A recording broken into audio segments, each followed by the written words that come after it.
They say a mother's love is unconditional, but what they don't tell you is that sometimes that love becomes the very weapon your own child uses to destroy you. Before we dive into this story, I want you to comment below and tell me where you're watching from, because what I'm about to share with you happened right here in America, and I have a feeling many of you will recognize the pain I'm about to describe. My name is Dorothy, and I'm 72 years old. I've lived through wars, recessions, the death of my husband, and more heartbreak than any one person should endure. But nothing, absolutely nothing, prepared me for the betrayal that came from my own flesh and blood. If you've ever been betrayed by someone you'd die for, hit that subscribe button right now, because this story will show you exactly what happens when a mother's patience finally runs out. 28 years ago, I held my son Trevor in my arms for the first time. He was perfect, 10 fingers, 10 toes, and the most beautiful blue eyes I'd ever seen. His father, my late husband Robert, used to joke that Trevor had my stubborn streak and his own charming smile. We had no idea how right he was about the stubborn part, or how wrong we were about everything else. Robert died when Trevor was 15.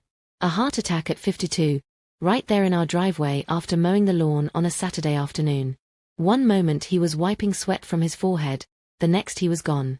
I remember kneeling beside him on that hot concrete, screaming his name while our neighbors called 911. Trevor stood in our front doorway, frozen, watching his father die and his mother fall apart simultaneously. After Robert's death, I threw everything I had into raising Trevor. I worked 2 jobs, managing a small accounting firm during the day and cleaning offices at night. Every penny went toward his future. When he wanted to play baseball, I bought him the best glove I could afford. When he decided he wanted to be an engineer, I started saving for college before he'd even finished sophomore year. When he got into Stanford, I took out a second mortgage on our house to cover what his scholarships didn't. I told myself I was investing in his future, but really, I was trying to fill the void that Robert's death had left in both our lives. Trevor was all I had left of the man I'd loved for 18 years, and I was determined to give him every opportunity his father would have wanted him to have. The first crack in our relationship appeared when Trevor was in college. He started dating a girl named Betrayal, a name that should have been my first warning. She came from money, real money, the kind where her parents owned multiple homes and thought nothing of spending more on a single handbag than I made in a month. Betrayal was beautiful, I'll give her that, with platinum blonde hair that looked expensive and a way of speaking that made you feel like you weren't quite good enough to be in her presence. The first time Trevor brought her home for Christmas break, I knew I was in trouble. She walked through our modest 3-bedroom house like she was touring a museum exhibit titled How Poor People Live. She complimented my decorating choices in that backhanded way that rich women have perfected. "Oh, how quaint. I love how you've made such a cozy space work for you." But it was the way Trevor looked at me when she said these things that really broke my heart. He didn't defend me or our home. Instead, he seemed embarrassed, like he was seeing our life through her eyes for the first time and finding it lacking. Over the next few years, the changes in Trevor became more pronounced. He stopped calling as often. When he did call, our conversations felt forced and superficial. He started correcting my grammar, something he'd never done before. He began making comments about how I should upgrade my wardrobe or invest in better furniture. The boy who used to love my homemade spaghetti and meatballs suddenly had dietary restrictions and food preferences that conveniently excluded everything I knew how to cook well. The worst part was watching him rewrite our history. Stories about his childhood that used to make him laugh now seemed to embarrass him. The camping trips we took to save money became roughing-it adventures he'd rather forget. The second-hand clothes I'd carefully selected and mended became evidence of deprivation rather than love. When Trevor graduated from Stanford, I was so proud I cried during the entire ceremony. I'd worked myself to the bone for 6 years to make this moment possible, and seeing him walk across that stage felt like the greatest achievement of my life. But when families gathered for photos afterward, Brielle's parents somehow became the center of attention. They'd flown in from Connecticut in a private jet, staying at the most expensive hotel in San Francisco, and they had a professional photographer capturing every moment. I stood on the sidelines, holding my cheap digital camera, wearing the best dress I owned, a navy blue number I'd bought at JCPenney 2 years earlier for Robert's funeral, and I felt invisible. Trevor barely acknowledged me during the celebration dinner that Brielle's parents insisted on hosting at some upscale restaurant where the appetizers cost more than I typically spent on groceries in a week.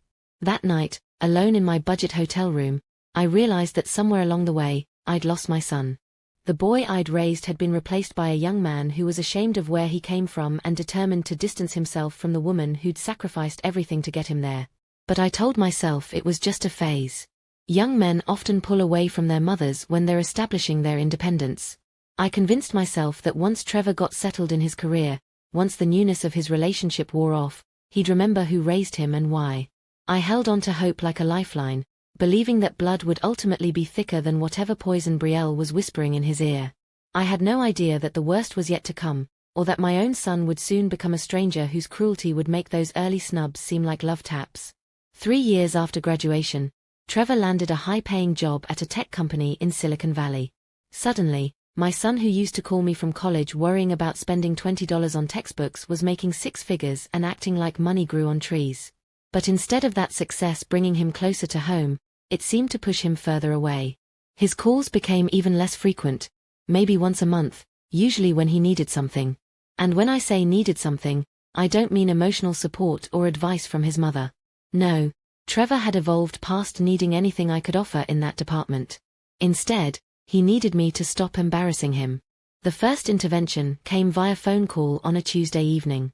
I remember I was making myself a grilled cheese sandwich for dinner, the same dinner I'd been eating alone for 3 years, when he called. "Mom, we need to talk about your social media presence," he said, without even bothering with hello. I nearly choked on my sandwich. "My what now?" "Your Facebook page. Brielle's friends have been looking you up, and some of the things you post are, well, they're not really appropriate for someone in my position." I thought about my Facebook page. I posted pictures of my garden, shared articles about local news, and occasionally commented on posts from my high school classmates. I'd shared a few political opinions during election season, nothing extreme, just my thoughts as an American citizen exercising her right to free speech. What exactly is inappropriate about my Facebook page, Trevor? Well, for starters, that post about shopping at Walmart. Brielle's mother saw it and asked if our family was struggling financially. It was mortifying. The post he was referring to was a picture I'd shared of a beautiful sunset I'd seen in the Walmart parking lot, with a caption about finding beauty in everyday moments. But in Trevor's new world, apparently shopping at Walmart was something to be ashamed of. "Trevor, I've shopped at Walmart for 20 years. It's where normal people buy their groceries." "That's just it, Mom. I'm not normal people anymore. My colleagues, Brielle's family, the circles we move in, they have certain expectations. I need you to be more mindful of how you represent our family online." Our family. As if there was still an hour when it came to the two of us.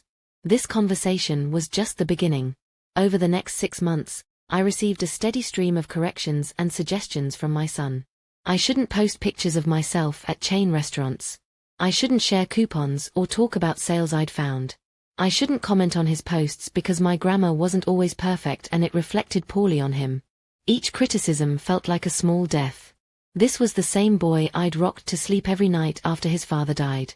The same child I'd stayed up with when he had nightmares, the one I'd driven to every baseball practice and game for 4 years, the young man I'd worked myself to exhaustion to put through college. Now he was asking me to hide who I was because my authentic self was an embarrassment to him. But I tried to comply. God help me, I actually tried to become the mother he wanted me to be. I stopped posting pictures of my modest home and simple meals. I researched proper grammar before commenting on anything.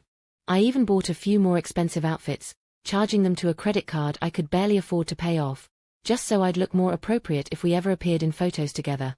The most painful part was how Brielle orchestrated much of this transformation. She'd make helpful suggestions about my appearance, always couched in language that made them sound caring. "Dorothy, have you ever considered highlighting your hair? It might take years off your appearance.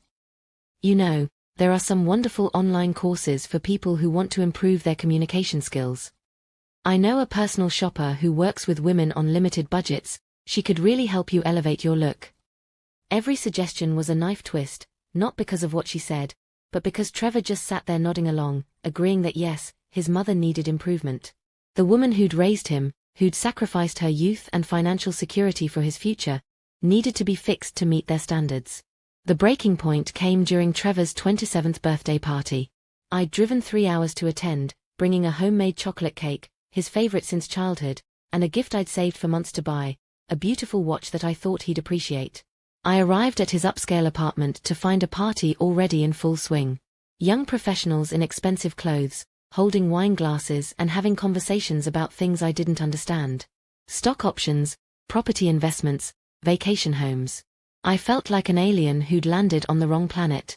Trevor introduced me to his friends as simply Dorothy, never mentioning that I was his mother.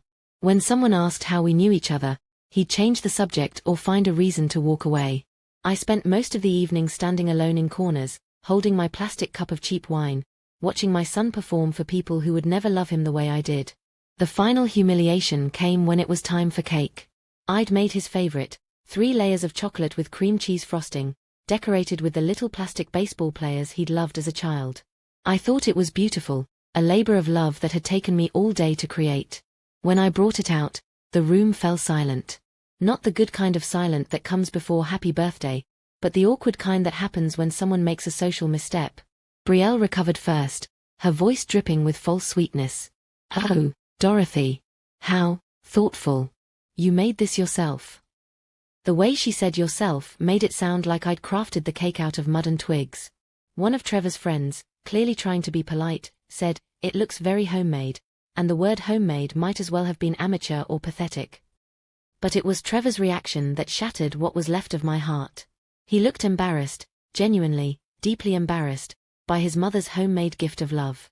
He quickly moved my cake aside and brought out an expensive store-bought dessert that Brielle had ordered, complete with edible gold leaf and perfect fondant decorations. I left that party early, making an excuse about the long drive home. Trevor barely looked up when I said goodbye. I drove those 3 hours in tears, my homemade cake sitting in the passenger seat like evidence of everything I was doing wrong in my son's new life. That night, I realized that the boy I'd raised was gone. In his place was a man who'd decided that his mother's love wasn't sophisticated enough for the life he wanted to live. But I still held on to hope that someday, somehow, he'd remember where he came from and who had loved him first. I was about to learn that hope can be the cruelest emotion of all.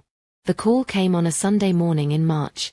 I was in my garden, planting tomatoes and thinking about Robert, how he used to help me every spring, his hands gentle with the seedlings despite being calloused from years of construction work. The phone rang just as I was wondering if this would finally be the year my tomatoes wouldn't get eaten by rabbits. "Mom." Trevor's voice sounded different, excited in a way I hadn't heard in years. My heart jumped. For just a moment, I thought maybe my prayers had been answered. Maybe my son was calling because he missed me, because he'd finally realized that money and status couldn't replace the unconditional love of his mother. "Trevor. What a wonderful surprise. How are you, sweetheart?" "I have news," he said, and I could hear Brielle giggling in the background. "We're engaged." The words hit me like a physical blow. I'd known this day would come eventually, but I wasn't prepared for how it would feel. My little boy, the child I'd raised alone after losing his father, was getting married. This should have been one of the happiest moments of my life. "Oh, Trevor," I managed to say, my voice thick with emotion. "Congratulations. I'm so happy for you both." But even as I said the words, I could feel the distance between us. This wasn't how mothers were supposed to learn about their sons' engagements. There should have been excitement, tears of joy, immediate plans to celebrate together. Instead, there was an awkwardness that made it clear I was being informed rather than included. "We're thinking of having the wedding this fall," Trevor continued. "Brielle has her heart set on October. You know how she is about autumn colors." I didn't know how Brielle was about autumn colors or anything else, really. Despite 3 years of their relationship, I'd been kept at arm's length from their lives together. But I nodded even though he couldn't see me. "That sounds lovely. What can I do to help? I know planning a wedding is a lot of work." There was a pause. A long, uncomfortable pause that made my stomach clench with dread. "Well, Mom, that's actually something we need to discuss. Brielle and I have been talking, and we've decided we want a very intimate ceremony. Just immediate family and close friends." "Of course," I said quickly. "I understand. Intimate weddings can be so much more meaningful." "The thing is," Trevor said, and I could hear him taking a deep breath, "we've decided that intimate means really intimate. Brielle's parents, her sister, my groomsmen, her bridesmaids. We're keeping it very small." I felt the ground shift beneath my feet. "Trevor, I don't understand. I am immediate family. I'm your mother." Another pause. In the background, I could hear Brielle whispering something, her voice too low for me to make out the words. Mom, you have to understand. This is Brielle's dream wedding. She's been planning this since she was a little girl, and she has a very specific vision. We need to respect that. What are you saying exactly, Trevor? My voice was barely a whisper. We've decided that it's best if you don't attend the ceremony. Or the reception. We think it would be less complicated for everyone involved. The phone slipped from my hand and clattered onto the patio. I stared at it for several seconds before picking it up, hoping I'd misheard, praying that the connection had been bad and I'd misunderstood my own son. Trevor, are you still there? I'm here, Mom. Did you just tell me that I'm not invited to your wedding? Look, it's not personal. Brielle's parents are paying for everything, and they get to decide the guest list. They want to keep it to people who are part of their social circle. You understand? I understood. All right. I understood that my son had just banned his own mother from the most important day of his life because his fiancé's family was embarrassed by me. I understood that all those years of sacrifice, all those nights working 2 jobs, all those times I'd chosen paying for his needs over my own wants, had led to this moment where I wasn't good enough to witness his marriage. Trevor, I said, my voice shaking, I gave you everything. I worked myself to the bone to give you the life you have now. I mortgaged my future so you could have yours. And now you're telling me I can't come to your wedding because I don't fit in with your new family social circle. Mom, don't be dramatic. It's just one day. Just one day. My son's wedding was just one day to him.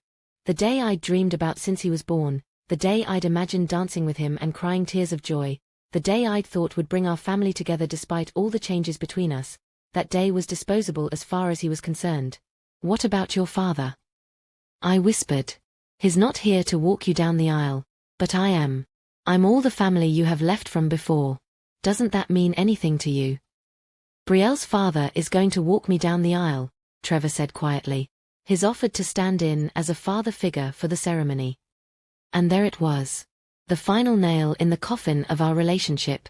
Not only was I not invited to watch my son get married, but another man, a man who'd known Trevor for 3 years, was going to take Robert's place in one of the most meaningful wedding traditions. I hung up the phone without saying goodbye. I sat in my garden for hours that day, surrounded by the tomato plants that suddenly seemed pointless.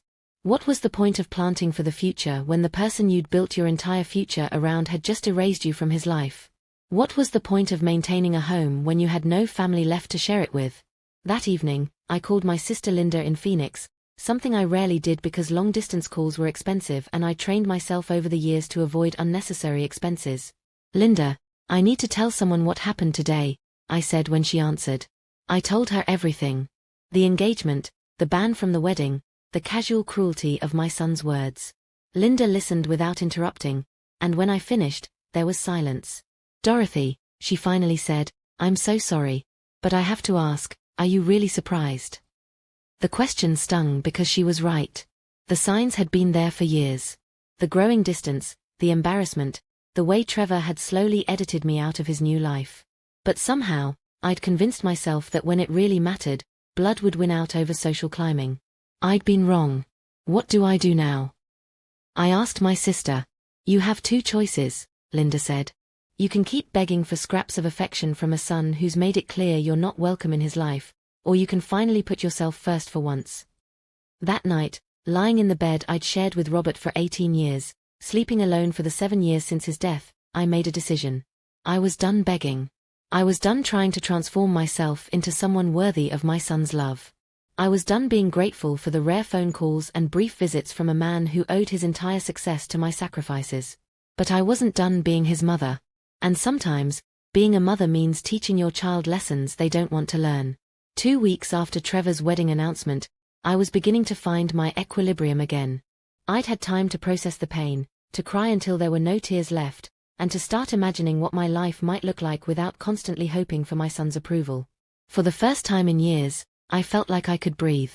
I was having coffee on my back porch, watching the sunrise and reading a novel I'd picked up at the library, when my mailman knocked on the door. This was unusual. Mr. Peterson usually just left packages on the porch, but he was holding an envelope that required a signature. Certified mail, Dorothy, he said, handing me the clipboard. Must be important.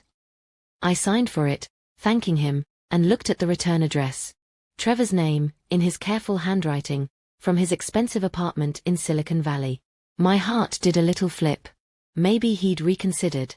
Maybe he'd realized what a mistake he was making and wanted to invite me to the wedding after all. I opened the envelope with shaking hands. Inside was a formal invoice, printed on expensive letterhead, with Brielle's family crest at the top. The document was titled Wedding Celebration, Financial Contribution Request, and it was addressed to me. I had to read it 3 times before the words made sense. Dear Dorothy, it began, as you know, Trevor and I are planning the wedding of our dreams this October. While we understand that you won't be attending the ceremony due to venue limitations, we know that you would want to contribute to your son's happiness in some meaningful way. We have carefully calculated the costs associated with our celebration, including the destination honeymoon to Dubai that we've planned. As Trevor's mother, we believe you would want to participate financially in this momentous occasion, even if you cannot participate in person. Your requested contribution is $50,000, which covers approximately half of the total wedding costs and the entire honeymoon expenses. We've included a detailed breakdown below, as well as convenient payment options. We know this is a substantial amount, but we also know that any mother would want to give her son the best possible start to his married life. Please consider this your opportunity to show Trevor how much his happiness means to you. We've made arrangements for you to finance this amount if needed, and we're happy to accept monthly payments over the next 2 years. Be grateful we're letting you contribute to such a special occasion. With love and appreciation, Brielle and Trevor. My hands were shaking so hard I nearly dropped the paper. I read it again, certain I must have misunderstood something. But no, there it was in black and white. My son and his fiancée had banned me from their wedding and then sent me a bill for $50,000 to pay for it. The breakdown was itemized with military precision. Venue, $15,000. Catering, $12,000. Photography, $3,500. Flowers, $4,000. Music, $2,500. Brielle's dress, $3,000. Trevor's tuxedo, $800. Honeymoon in Dubai, $9,200. And at the bottom, in bold letters, total requested from Dorothy, $50,000. I noticed they'd conveniently inflated most of the costs to reach their target number. A $3,000 wedding dress? An $800 tuxedo? A $9,000 honeymoon for a week in Dubai? But it was that final line that made my vision blur with rage. Be grateful we're letting you contribute. Grateful. They wanted me to be grateful for the privilege of paying for a wedding I wasn't allowed to attend, for a son who was embarrassed by my existence, for a future daughter-in-law who treated me like hired help. I walked to my kitchen and made myself another cup of coffee, my movements deliberate and calm. Then I sat at my little kitchen table, the same table where I'd helped Trevor with his homework for 12 years, and I started making a list. First, I called my bank. I wanted to know exactly how much money I had in my savings account, the money I'd been carefully setting aside for my retirement, the money that represented security in my old age. Mrs. Patterson, you have $127,000 in your savings account, the teller told me. More than enough to pay Trevor's wedding bill twice over. Money I'd accumulated by working 2 jobs for years, by never taking vacations, by buying generic groceries and used cars, by choosing my son's college education over my own comfort. Money that was supposed to keep me fed and housed when I was too old to work. Next, I called Linda in Phoenix. They did what? She screamed when I read her the letter. Sent me a bill for $50,000 for a wedding I'm not invited to attend. Dorothy, please tell me you're not actually considering paying this. Oh, I'm not just considering it, I said, and I could hear the steel in my own voice. I'm absolutely going to pay it. Have you lost your mind? No, Linda. For the first time in years, I think I've found it. That afternoon, I drove to my bank and requested a cashier's check for $50,000. The bank manager, a sweet woman named Carol who'd known me for 15 years, expressed concern. Dorothy, this is a substantial amount. Are you sure about this? Sometimes elderly people are targeted by scams. It's not a scam, Carol. It's a family matter. And I know exactly what I'm doing. I spent the next 3 days making phone calls and taking notes. I researched wedding venues, catering companies, photographers, and travel agencies. I called hotels in Dubai, restaurants in Napa Valley, and luxury car rental services. By the time I was finished, I had a comprehensive understanding of exactly what Trevor and Brielle were planning, and more importantly, what it would take to make their dreams crumble. On Friday, I put the cashier's check in an envelope with a note that said simply, as requested, "Love, Mom." I mailed it certified mail, requiring a signature, just like they'd done with their bill. But that check wasn't the end of my response to their greed and cruelty. It was just the beginning. If Trevor wanted to learn what happened when you mistake your mother's love for weakness, he was about to get an education that no amount of money could buy. If Brielle thought she could humiliate the woman who'd raised the man she claimed to love, she was about to discover that some mothers know how to fight back. They wanted my money. Fine. They'd get every penny they'd asked for. But they were also about to learn that when you take a mother's money for a wedding she can't attend, you'd better make sure that wedding actually happens. Because some gifts come with strings attached, and I was about to show them exactly how tightly those strings could be pulled. I smiled as I dropped that envelope in the mail. For the first time in years, I felt powerful. For the first time since Robert died, I felt like I had a purpose that went beyond just surviving. Trevor thought he was done with his mother, but his mother wasn't done with him. Not by a long shot. The week after I sent that check was the most energized I'd felt in years. While I waited for Trevor to receive my generous contribution, I threw myself into research with the single-minded focus I hadn't experienced since my accounting days. But instead of balancing books, I was balancing the scales of justice. First, I needed to understand exactly who I was dealing with. Brielle's family might have money and social connections, but I had something they didn't, nothing left to lose and 7 decades of life experience that had taught me how the world really worked. I started with social media, despite Trevor's previous criticisms of my online presence. Funny how useful Facebook could be when you weren't worried about embarrassing your ungrateful son. Brielle's Instagram account was a gold mine of information. She documented every aspect of her life with the obsessive detail of someone who believed the world was fascinated by her existence. Through her posts, I learned about her daily routines, her favorite restaurants, her shopping habits, and most importantly, her weaknesses. Brielle was the kind of person who needed constant validation. Every meal, every outfit, every mundane activity was photographed and shared, desperate for likes and comments from her followers. But more interesting than her narcissism was what her posts revealed about their wedding plans. She'd been sharing details for months, photos of dress shopping, venue visits, cake tastings.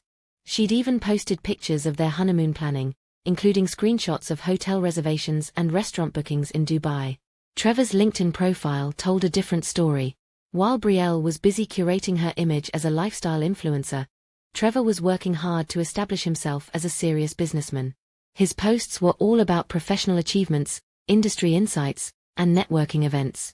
He was building a career that depended heavily on his reputation and professional relationships. The contradiction was fascinating. Brielle wanted attention. Trevor needed respect. She craved the spotlight. He required discretion. Their wedding was supposed to satisfy both desires, a glamorous celebration that would enhance their social status while demonstrating their success to his professional network.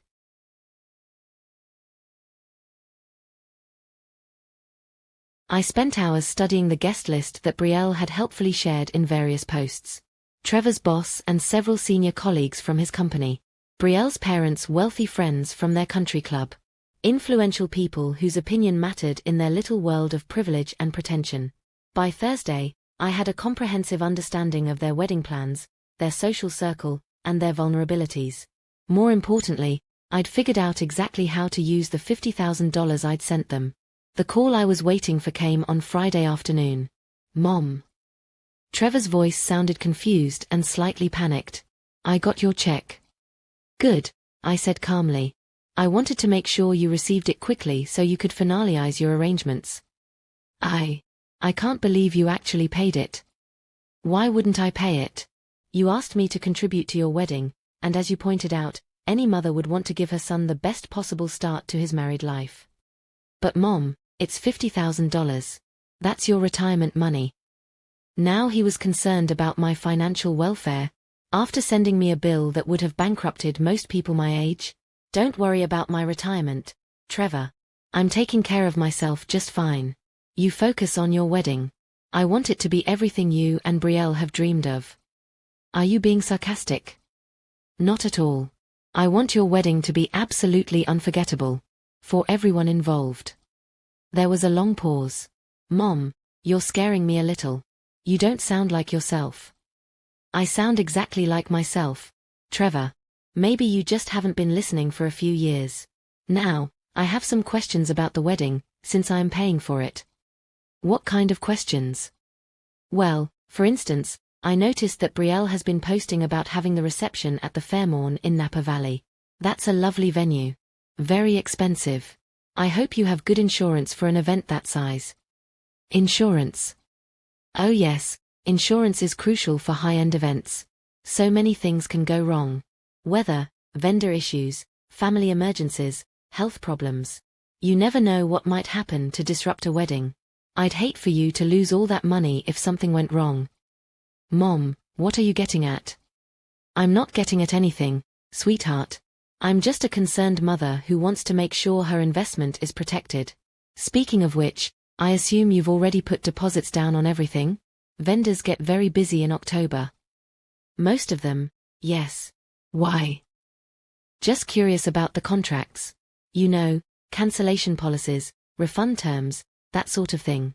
In my accounting experience, it's always important to understand the fine print before you commit to large expenses. Mom, you're really freaking me out. What's going on? Nothing's going on, Trevor. I'm just taking an interest in the wedding I'm paying for. Is that so strange? After I hung up, I allowed myself a small smile. Trevor was starting to understand that his mother wasn't the pushover he'd assumed she was. But this was just the beginning. Over the weekend, I made a series of very interesting phone calls. I called the Fairmorn in Napa Valley, explaining that I was the mother of the groom and asking about their cancellation policies. I learned that any cancellation within 30 days of the event would result in forfeiture of the entire deposit, $15,000. I called their caterer and discovered that last-minute dietary restrictions or guest count changes would require additional fees and might not be accommodated at all. I spoke with their photographer and learned that if the wedding was cancelled or postponed, they would keep their deposit but could potentially reschedule for a different date, assuming they had availability. Most interesting of all, I called the luxury hotel in Dubai where they'd booked their honeymoon. The reservation was non-refundable and non-transferable. If they didn't show up, they'd lose the entire $9,000. By Sunday evening, I had a clear picture of exactly how much money Trevor and Brielle would lose if their wedding didn't go according to plan. More importantly, I understood the cascading effect that one disrupted element could have on all their other arrangements.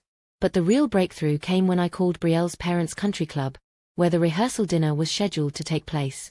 I spoke with the events coordinator, a lovely woman named Patricia who was very helpful. "Oh yes, the Patterson-Morrison rehearsal dinner," she said. "Beautiful family. We're so excited to host their celebration. I'm sure it will be lovely. I'm calling because I'm Trevor's mother, and I wanted to make sure you had the correct contact information for any last-minute communications." "Of course. Let me pull up their file. I show Mr. and Mrs. Morrison as the primary contacts. Would you like me to add your information as well?" "That's very kind, but I won't be attending the wedding. Family complications, you understand." "Oh, I'm so sorry to hear that. That must be very difficult for you." "It is, Patricia. But you know, sometimes you have to make hard choices when your values don't align with your family's. I could never support something that goes against everything I believe in." There was a pause on the line. "I'm sorry, Mrs. Patterson. Is there something about the event that concerns you?" "Oh no, nothing about your lovely venue. It's just, well, I probably shouldn't say anything. I'm sure the Morrisons are good people." "Is there something I should know? We take all of our events very seriously, and if there are any concerns." "Well, Patricia, since you ask, I've discovered some things about this wedding that have made me very uncomfortable. Things that make me question whether I can be associated with this celebration at all." I let that statement hang in the air, knowing that Patricia's curiosity was now thoroughly piqued. After a moment, I continued. "I just think people should know what they're supporting when they attend events like this. But I'm probably overreacting. I'm just a heartbroken mother who won't even be invited to her own son's wedding." By the time I hung up, I could practically hear Patricia's mental wheels turning. I'd planted a seed of doubt without saying anything specific enough to be called slander. But Patricia would remember our conversation, and she'd be watching the Morrison family more carefully from now on. That night, I sat in Robert's old recliner with a cup of tea and my notebook, reviewing everything I'd learned. I had detailed information about every aspect of Trevor and Brielle's wedding plans. I understood their financial commitments, their social obligations, and their deepest vulnerabilities. More importantly, I'd begun to understand the delicate ecosystem of relationships and reputations that their entire future depended on. Brielle's father was a prominent businessman whose reputation for integrity was crucial to his success. Trevor's career advancement depended on the respect of his colleagues and superiors. Their social standing required the approval of people who valued propriety and discretion above all else. They'd built their lives on a foundation of image management and social climbing. They thought they could afford to discard the woman who'd made their success possible because I didn't fit their carefully curated aesthetic.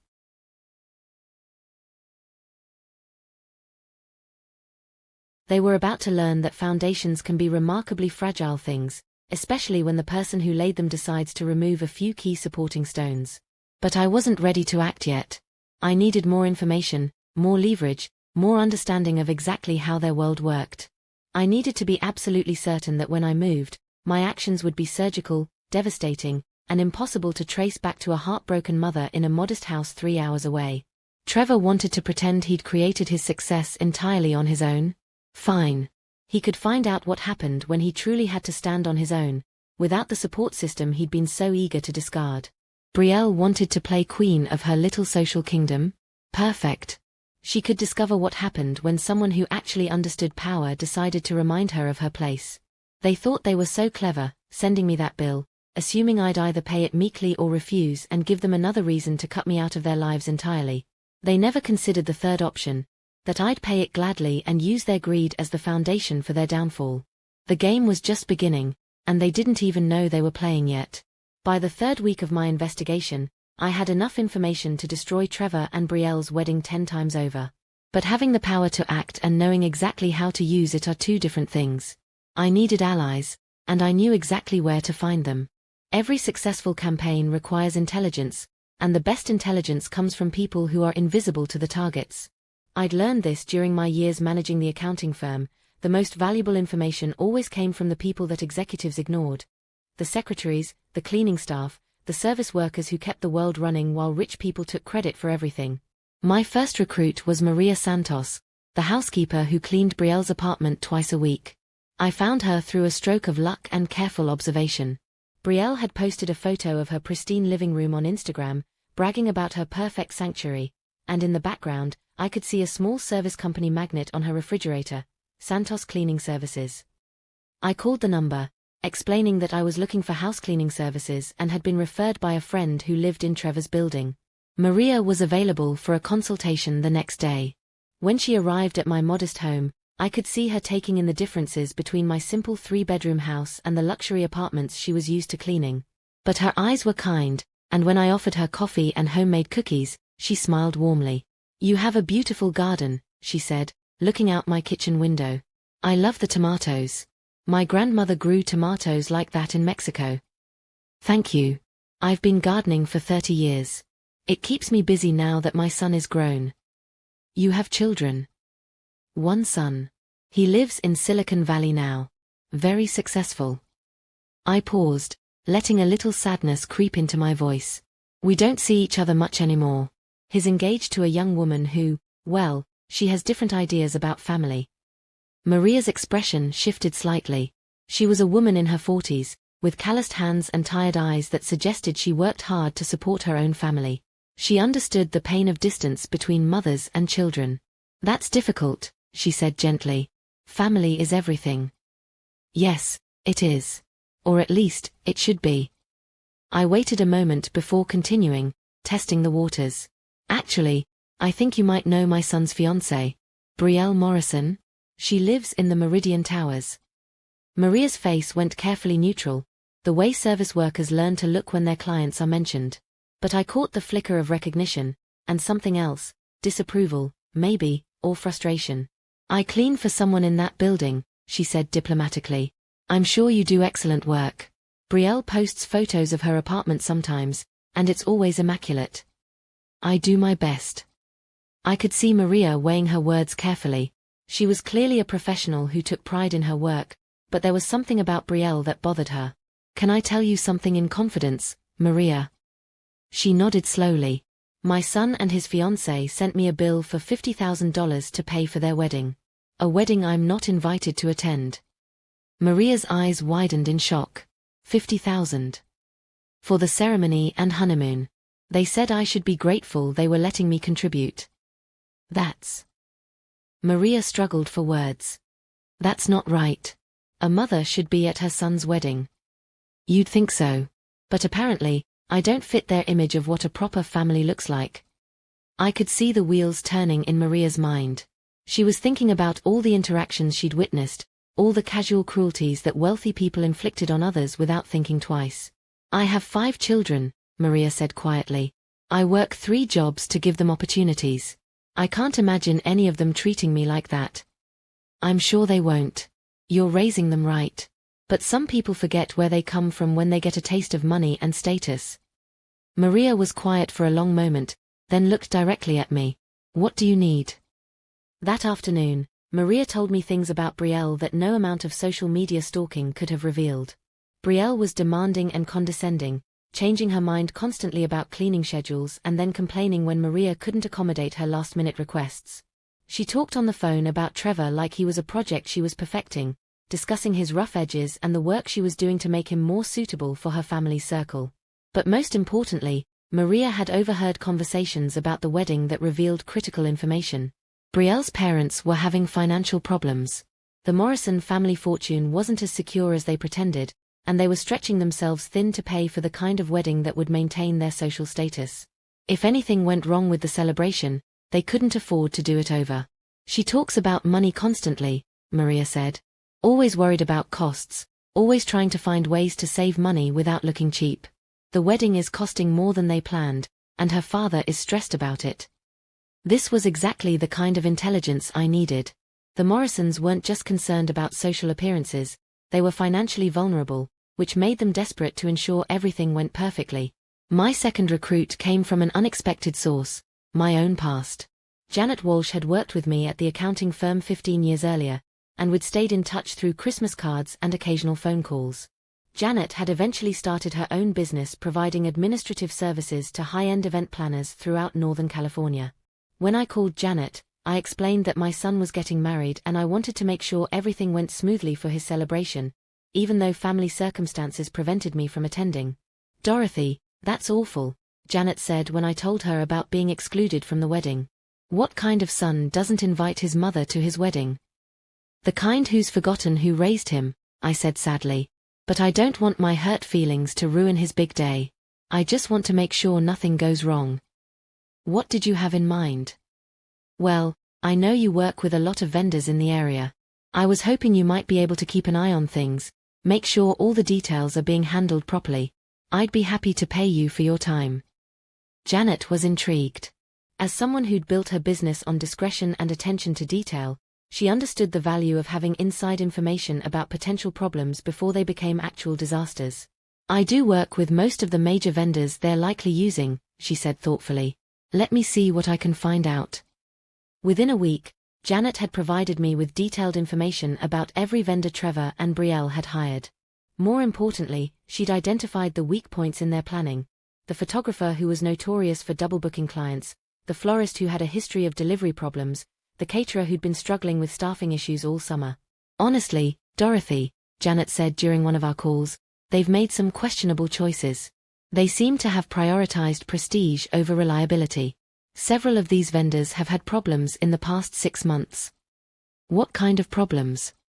"The photographer missed a wedding completely last month because of a scheduling error. The couple is suing him. The florist has been late on 3 different events this season. Apparently, they've been having truck trouble and don't have backup vehicles. The caterer just lost their head chef and is trying to train new staff while handling their busiest season." This information was gold. Trevor and Brielle had chosen their vendors based on reputation and social status rather than practical reliability. They'd created a house of cards that would collapse if even one element failed.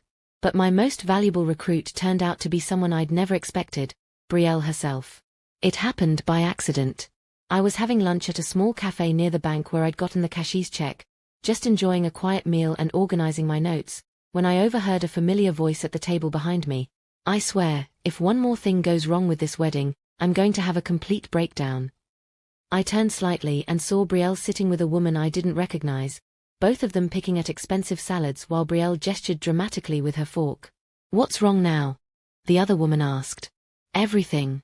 The photographer is being difficult about the timeline, the florist can't guarantee the specific roses I wanted, and don't even get me started on the caterer. Plus, Trevor's being weird about his mother." "I thought his mother wasn't coming." "She's not.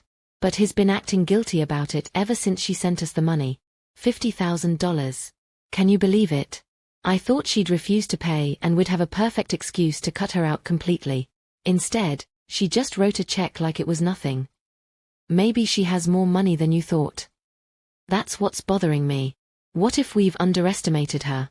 What if she's planning something? Trevor keeps saying his mother isn't the type to cause trouble, but I don't know. There was something about her tone when she called about the wedding insurance." My heart raced. They were discussing me, and Brielle was already suspicious. But her paranoia might actually work in my favor. Guilty people often see threats where none exist, and their overreactions can be more damaging than any external attack. I listened for another 10 minutes as Brielle catalogued every small problem and minor inconvenience with her wedding planning, each one amplified by stress and perfectionism into a potential catastrophe. She was wound so tight that the smallest additional pressure might cause her to snap completely. And I was just getting started applying pressure. As I walked home that afternoon, I reflected on how quickly my army of allies was growing. Maria gave me access to Brielle's private life and emotional vulnerabilities. Janet provided intelligence about vendor problems and industry connections.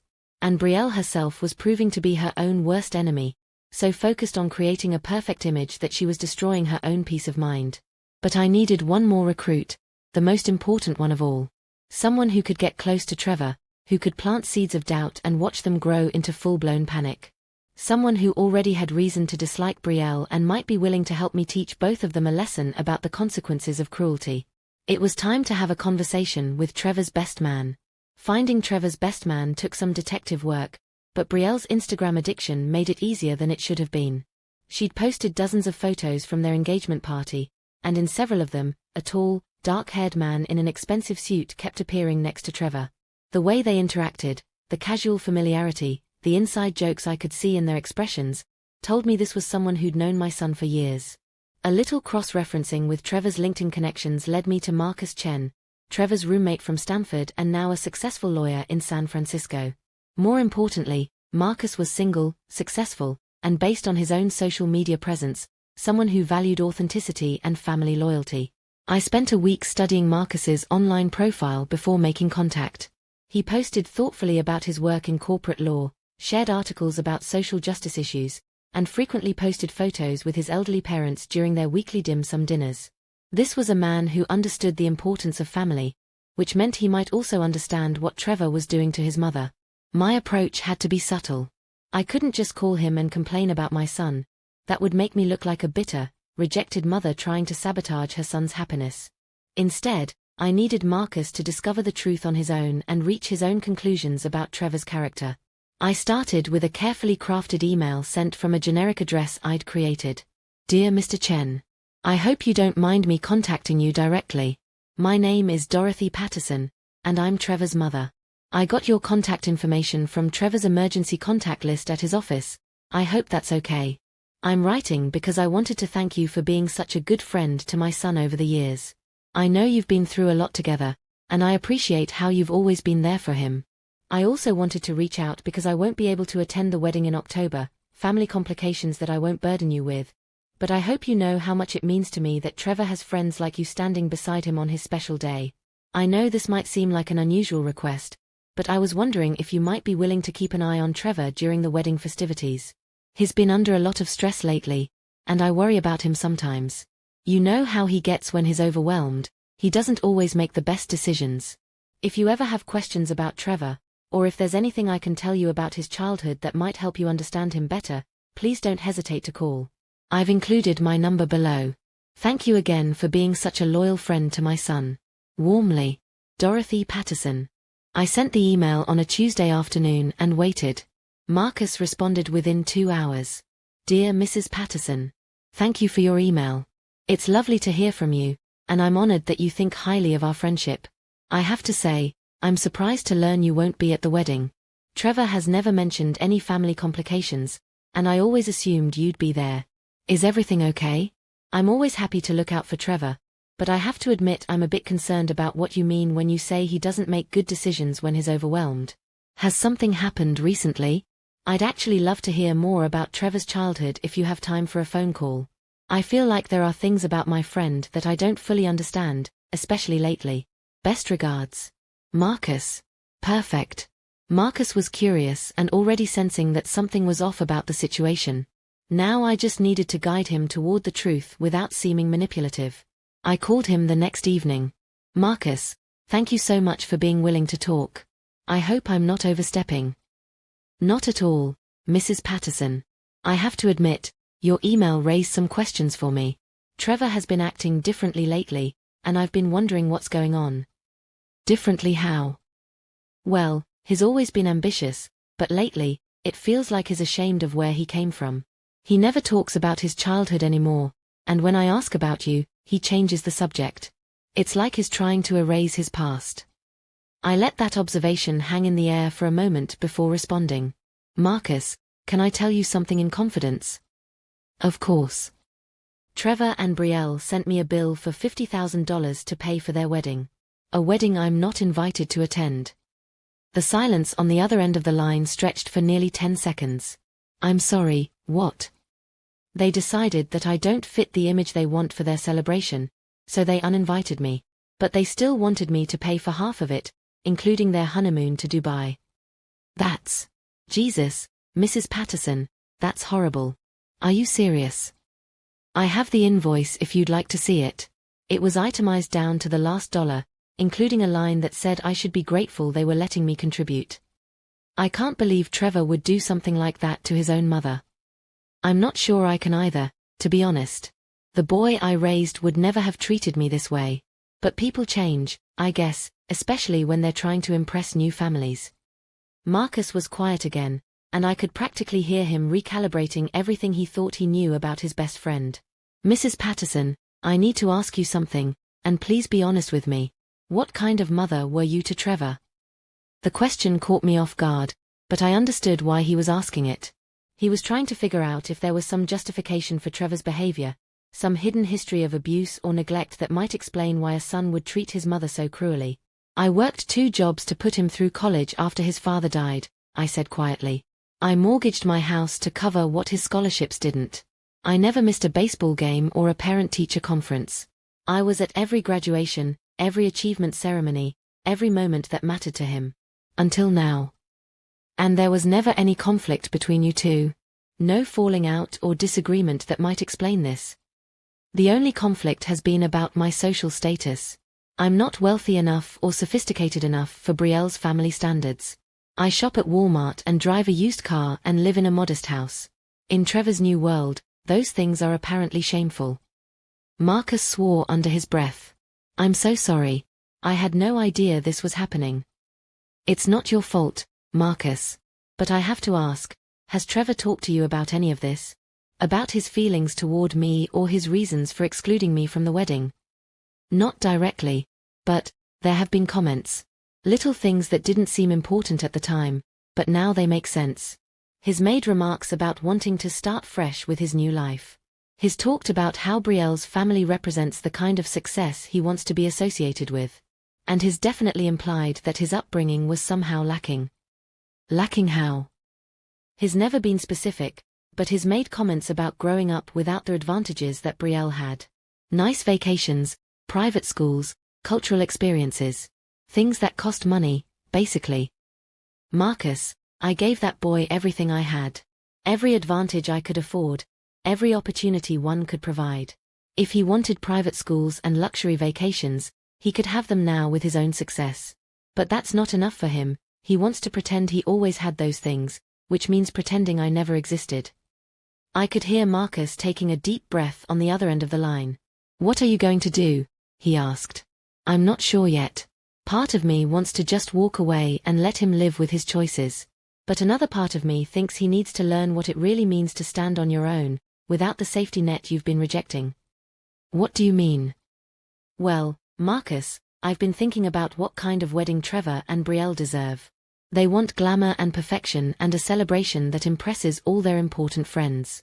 They want everything to go smoothly so they can start their new life together with the respect and admiration of everyone who matters to them.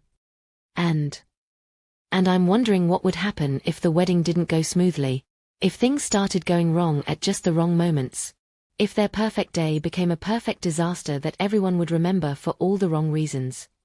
Marcus was quiet for a long moment. Mrs. Patterson, what exactly are you suggesting? I'm not suggesting anything specific, Marcus. I'm just thinking out loud about karma and consequences. About what happens when people forget the difference between confidence and arrogance, between success and cruelty.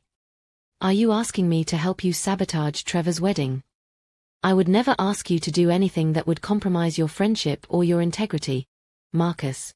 But I might ask you to think about what kind of man your best friend has become, and whether that's the kind of person you want to support. Another long pause. Can I think about this? Of course. Take all the time you need. But Marcus. Yes. If you decide you want to help me teach Trevor and Brielle a lesson about treating people with respect, I promise you that whatever we do will be poetic justice, not petty revenge.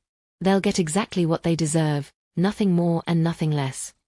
After I hung up, I sat in my kitchen with a cup of tea, feeling more hopeful than I had in months. Marcus was a good man with a strong moral compass, and I'd planted the right seeds in his mind. He was already questioning Trevor's character, already seeing the contradictions between the friend he'd known and the man Trevor was becoming. More importantly, Marcus had access to information and opportunities that I could never get on my own. As Trevor's best man, he'd be involved in every aspect of the wedding planning. He'd know the timeline, the vendors, the backup plans. He'd be in a position to ensure that when things started going wrong, they went very wrong indeed. I didn't need Marcus to actively sabotage anything. I just needed him to step aside at the right moments and let Trevor's own poor planning and Brielle's perfectionist anxiety do the damage themselves. Sometimes the best revenge isn't about destroying someone. It's about letting them destroy themselves while you watch from a safe distance. The wedding was 6 weeks away. It was time to start applying pressure. Marcus called me back 3 days later, and I could hear the conflict in his voice immediately. Mrs. Patterson, I've been thinking about our conversation. And I've been watching Trevor more carefully, and you're right. He's not the person I thought he was, or maybe he's not the person he used to be. Either way, I don't like what I'm seeing. What changed your mind? A conversation we had yesterday. I mentioned that I was looking forward to meeting you at the wedding, and Trevor looked genuinely panicked. When I pressed him about why you weren't coming, he finally admitted that you weren't invited. But the way he talked about it, Mrs. Patterson, it was like he was discussing a business decision, not his relationship with his mother. I waited for him to continue. He said that Brielle's family had certain expectations about the guest list, and that including you would create social complications that might affect his career prospects. When I told him that sounded incredibly cruel, he got defensive and said I didn't understand the pressures of moving in higher social circles. And how did that make you feel? Like I don't know my best friend at all. The Trevor I went to college with cared about people, not status. He used to talk about you all the time, about how hard you worked to give him opportunities. Now he acts like his success happened in a vacuum. Marcus paused, and when he spoke again, his voice was harder. Then this morning, Brielle called me to discuss the bachelor party plans. She had opinions about everything: the venue, the guest list, even what we should wear. At one point, she said she hoped I understood that the wedding party needed to represent Trevor's new level of sophistication and that she trusted I would rise to the occasion. Ouch. It gets worse. She suggested I might want to invest in some better formal wear and offered to have her personal shopper help me select appropriate outfits. Apparently, my law firm salary doesn't translate to the kind of wardrobe that meets her standards. I could hear the anger building in Marcus's voice, and I knew I had him. So when you ask if I want to help teach them a lesson about treating people with respect, he continued, the answer is yes. But I need to know that whatever we do won't hurt innocent people or cause genuine harm. I want them to be embarrassed and humbled, not destroyed. Marcus, I promise you that my only goal is to give Trevor and Brielle exactly the wedding they deserve. Nothing more, nothing less. Over the next 2 weeks, Marcus became my inside source for everything happening with the wedding preparations. What he told me confirmed my worst suspicions about how the planning was going. Trevor and Brielle were micromanaging every detail, changing their minds constantly, and treating vendors like servants. The photographer had already threatened to quit after Brielle demanded he reshoot their engagement photos 3 times because she didn't like how her dress looked in the original pictures. The caterer was considering backing out after Trevor insisted on last-minute menu changes that would require sourcing ingredients that weren't readily available in October. But the real problems were financial. Despite the $50,000 I'd contributed, they were still stretching their budget to its breaking point. Brielle's father was getting nervous about the mounting costs, and there were whispered arguments about whether they could afford all the extras they'd committed to. They're living on credit and hope, Marcus told me during one of our calls. If anything goes wrong, if they lose any deposits or have to pay penalties for changes, they're going to be in serious financial trouble. This was exactly what I'd hoped to hear. Trevor and Brielle had built their dream wedding on a foundation of borrowed money and social pressure. They were so invested in creating the perfect image that they'd made themselves vulnerable to even minor disruptions. It was time to start creating those disruptions. My first move was subtle but effective.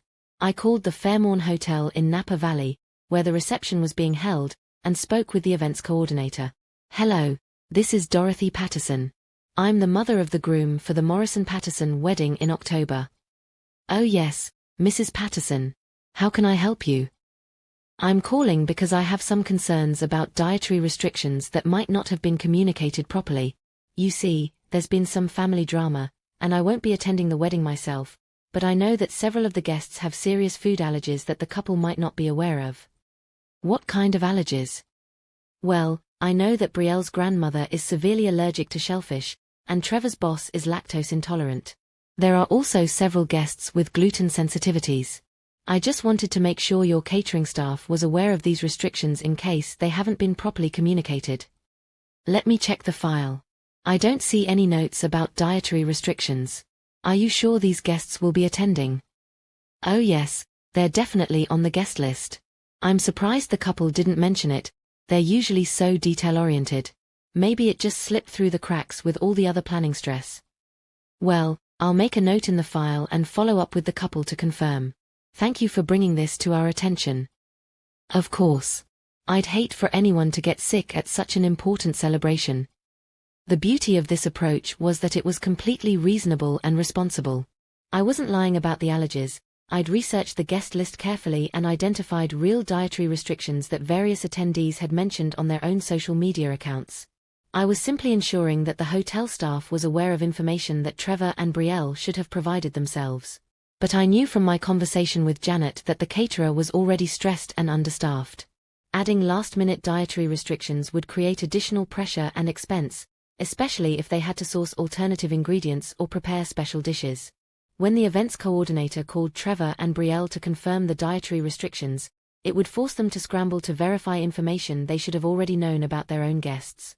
It would make them look disorganized and inconsiderate, while costing them additional money they didn't have. My second move targeted their photography situation. I'd learned from Marcus that Trevor and Brielle's photographer, David Chen, no relation to Marcus, was already frustrated with their demanding behavior. David was talented but temperamental, the kind of artist who took pride in his creative vision and didn't respond well to micromanagement. I created another generic email account and sent David a message that appeared to come from a concerned friend. "Hi David. I hope you don't mind me reaching out. I got your contact information from your website because I'm concerned about a mutual acquaintance. I understand you're photographing the Morrison-Patterson wedding in October. I know the couple socially, and I feel like I should warn you that they've been saying some concerning things about photographers in general and wedding vendors specifically. At a recent party, I overheard Brielle telling people that photographers are glorified button pushers who charge too much for pointing a camera and clicking. She also mentioned that she plans to heavily edit any photos she doesn't like before sharing them on social media, regardless of the photographer's artistic vision." Trevor seemed to agree with her, and they both laughed about how easy it would be to get out of paying full price if they weren't completely satisfied with the results. "I thought you should know what you're dealing with. They seem like the type of clients who will be difficult to please and might cause problems when it comes time for final payment. I hope this information is helpful. I'd hate to see a talented artist get taken advantage of by people who don't appreciate the value of professional photography. Best wishes. A concerned colleague. I knew this message would reach David at exactly the right moment. He was already annoyed with Trevor and Brielle's demands, and this email would confirm his worst suspicions about their attitude toward his profession. It would make him hypervigilant about their behavior and quick to take offense at any additional slights or unreasonable requests. More importantly, it would plant the idea in his mind that they might try to avoid paying him the full amount. Professional photographers protect themselves against this by requiring full payment before delivering final images, which meant that any payment disputes would leave Trevor and Brielle without wedding photos until the matter was resolved. My third move was the most delicate, targeting the weakest link in their vendor chain, the florist. Janet had told me that Rosetti's Flowers had been having delivery problems all season, and their staff was stretched thin trying to keep up with demand. I called them directly, posing as a concerned family member. "Hello, I'm calling about the Morrison-Patterson wedding flowers for October 15th. This is Dorothy Patterson, Trevor's mother." "Oh yes, we have that order. How can I help you?" "Well, I'm calling because there's been a change in the family situation, and I won't be attending the wedding after all. I know Brielle had very specific requirements for the flowers, and I'm worried that some of the more unusual requests might not be feasible given your current workload." "What kind of concerns do you have?" "Well, I know she requested white roses that match a very specific shade, something about them needing to complement her dress perfectly, and I think she wanted some exotic orchids that might be difficult to source. I'm just worried that if the flowers aren't exactly what she's envisioning, there might be complications." "What do you mean by complications?" "Brielle is a perfectionist, and she's under a lot of stress about the wedding. If the flowers aren't exactly right, she might become very upset. I've seen her have emotional breakdowns over much smaller issues, and I'd hate for that to happen on her wedding day. We always do our best to meet our clients' specifications." "Oh, I'm sure you do wonderful work. I'm just thinking about contingencies. Do you have backup options if the specific flowers she wants aren't available? Is there a way to contact her the day before to confirm everything is as expected?" "Let me pull up the order and see what we have noted."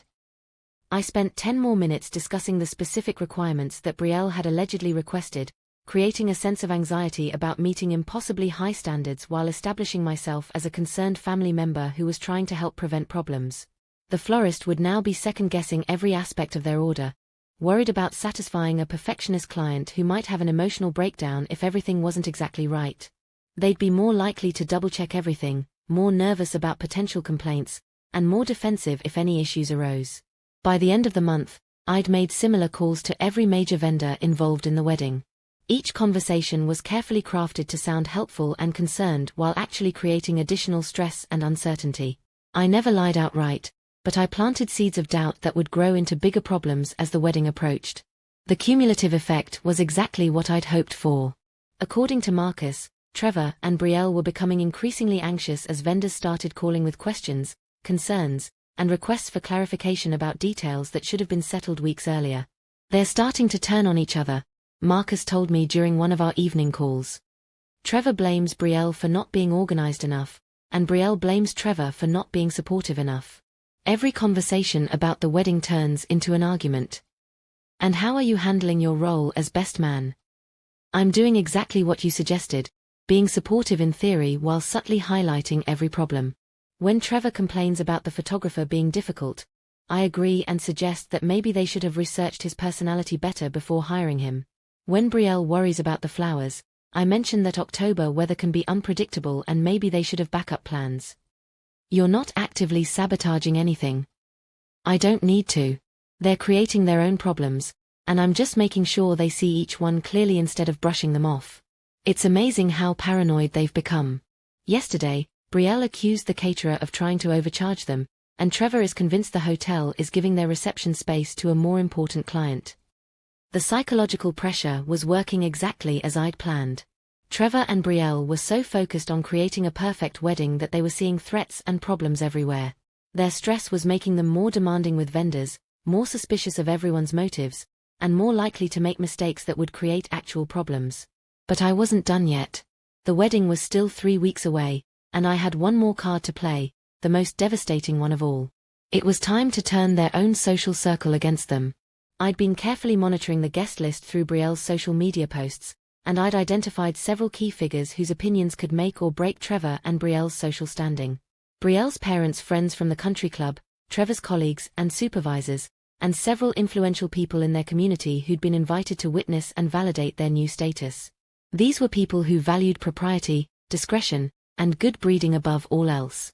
They were the kind of people who noticed every social misstep and remembered every breach of etiquette. They were also the kind of people who talked to each other, spreading gossip and opinions through their networks like wildfire. My plan was simple. I was going to make sure that by the time the wedding arrived, key members of the guest list would be watching Trevor and Brielle with critical eyes, looking for evidence that they weren't as sophisticated and well-bred as they pretended to be. I started with Mrs. Eleanor Whitman, the president of Brielle's Mother's Garden Club and one of the most influential gossips in their social circle.